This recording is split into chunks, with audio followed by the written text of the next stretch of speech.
Okay, you guys, hey, and welcome to Erica Vision.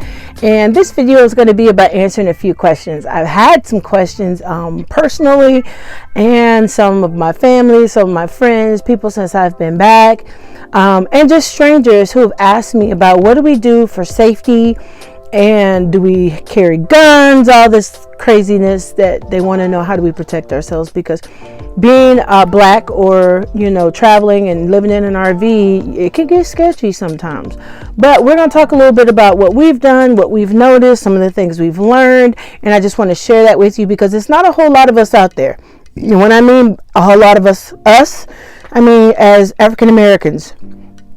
There's not a whole lot of us out there living in an RV, touring from place to place. So people have questions. So we're going to do that today. We're going to answer some of your questions. Being that we're getting ready to take off again, what do we do? So let's go ahead on and start this video right now.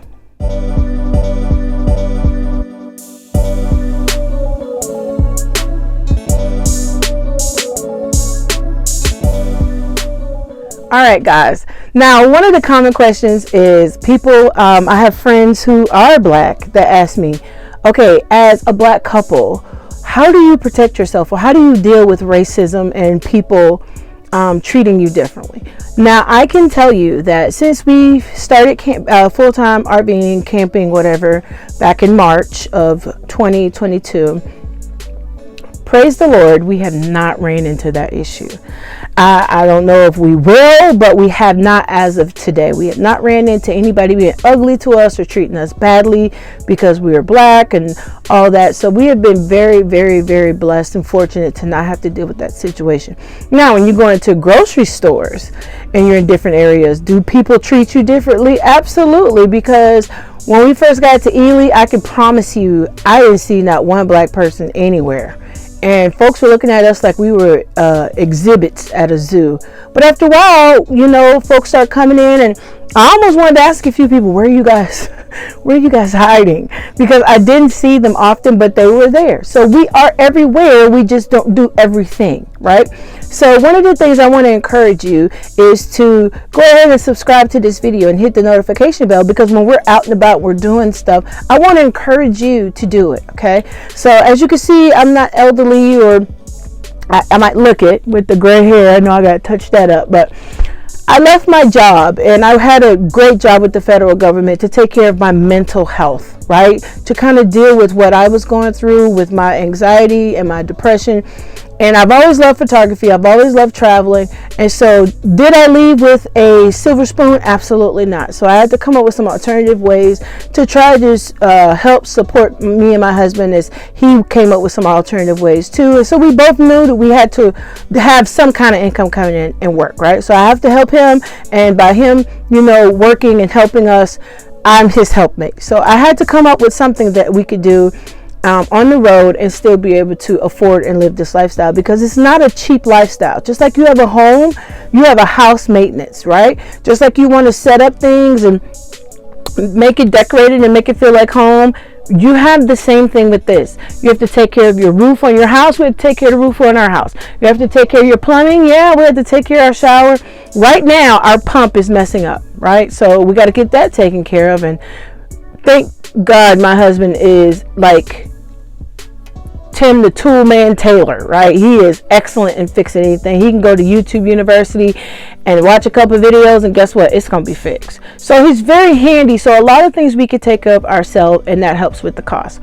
But back to the original thought was, what do we do when we're out? So one of the things we do for safety is a valuable thing I heard from another YouTuber and from other people. Your house rolls, right? It moves. So if you are somewhere and you feel uncomfortable, don't stay, right? Don't set yourself up to be places where it's extremely sketchy. I love boondocking, but you need to fill out the situation before you get there, right? Do a little research. Join other RV boondocking groups on Facebook, and find out information about it. How is their experience there? Where are the best parts to stay?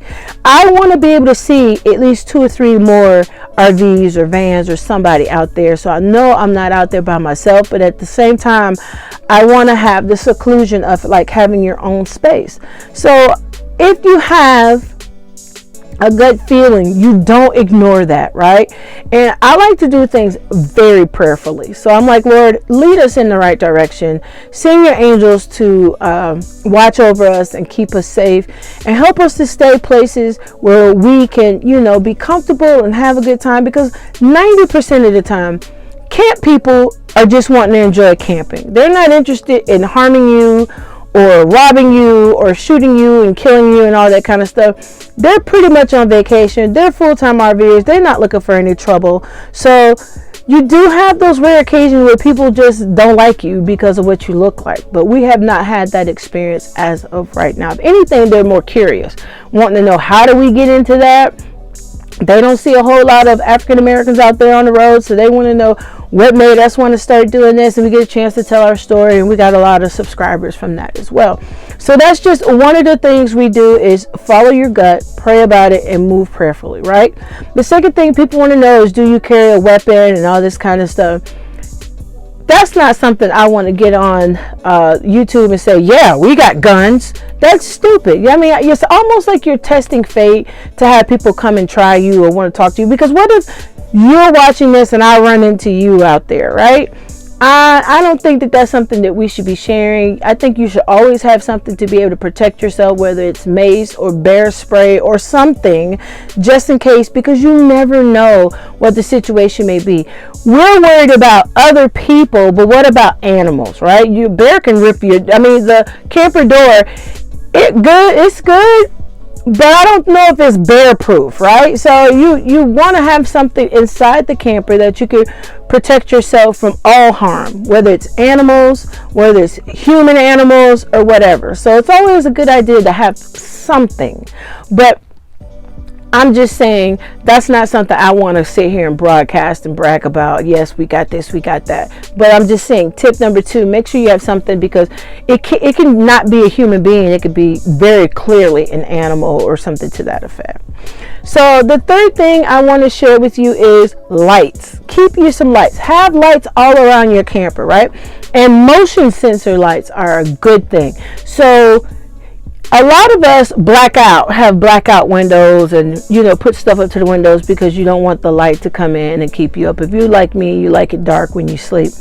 But at the same time, if somebody's prowling around, or there's a big enough animal prowling around, you want to be alerted before there's a problem, right? So getting the motion sensor lights that are solar, that you can put up there, and they're removable. So where you can put a fixture on it, and then when you travel, take it off, charge them, and when you're in a space where you can stop, point it towards the sun so they could charge, and then you have your motion sensor light. So if somebody passes by, or you need to check out something, it's bright enough that it will kind of show around the crevices. Because I always leave my blinds up just a hair, just in case I do need to check something out and see what's going on as far as outside is concerned, because you don't want to be completely blacked out, and the motion sensors would do you no good, because if somebody came, you couldn't even see.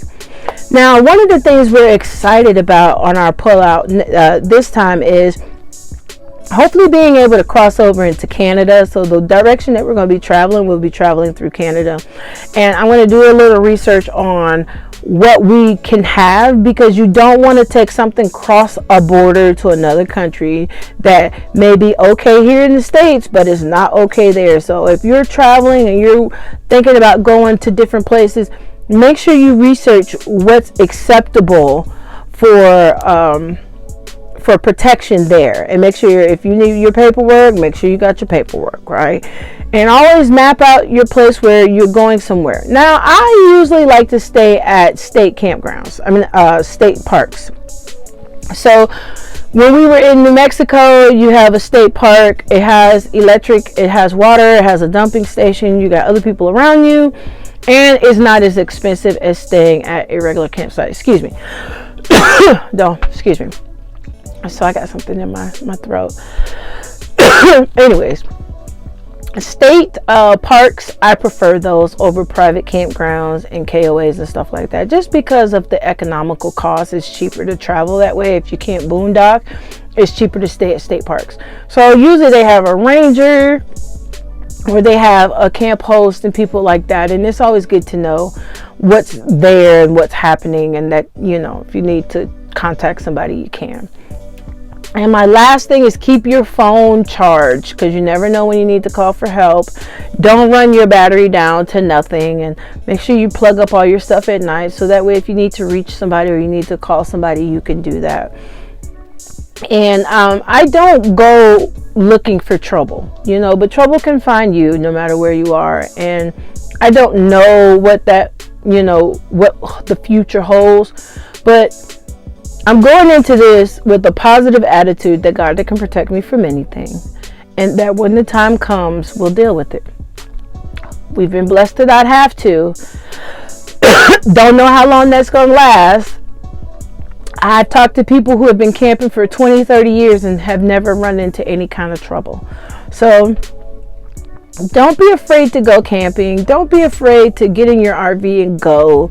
Don't be, you know, anticipating the worst and feeling like you got to pack 3 and 4 guns to protect yourself.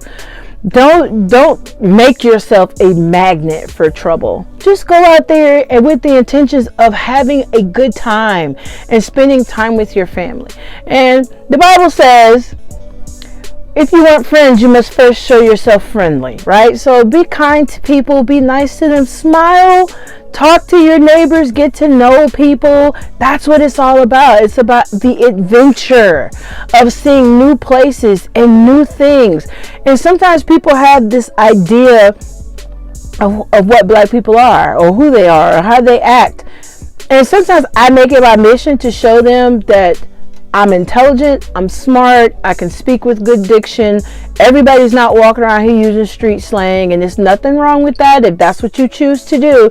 But they do have these notions that they already know what you're like or who you are, and that's a lie, because I can have the same notion about them. And I don't think that all white people or Asian people or Hispanic people are this way or that way, and I don't want anybody thinking that way about me. So I'm always friendly.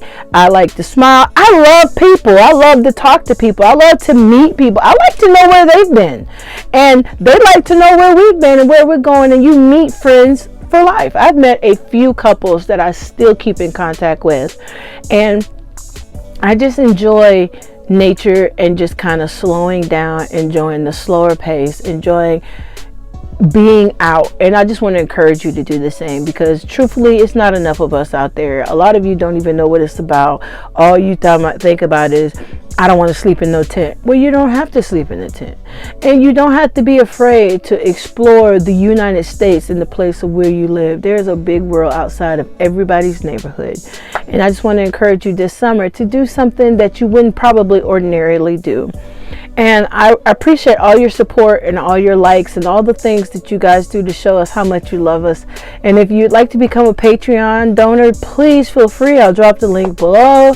And I'd love to have you as a subscriber, but make sure you hit that notification bell, so as we start preparing a little more to hit the road, I want you to be there and take this journey with us. And hopefully we can encourage you to do the same thing.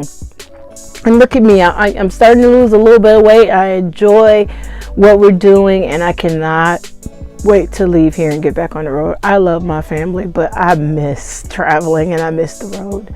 So thank you so much for watching. I hope that you will subscribe and stay with me and take this journey with me. And I hope you found this video helpful. If you did, please leave us a thumbs up or drop a comment below and let us know what you do. Maybe we can adopt some of your practices. I don't know. So let us know what you think. Until our next video, I'll see you later.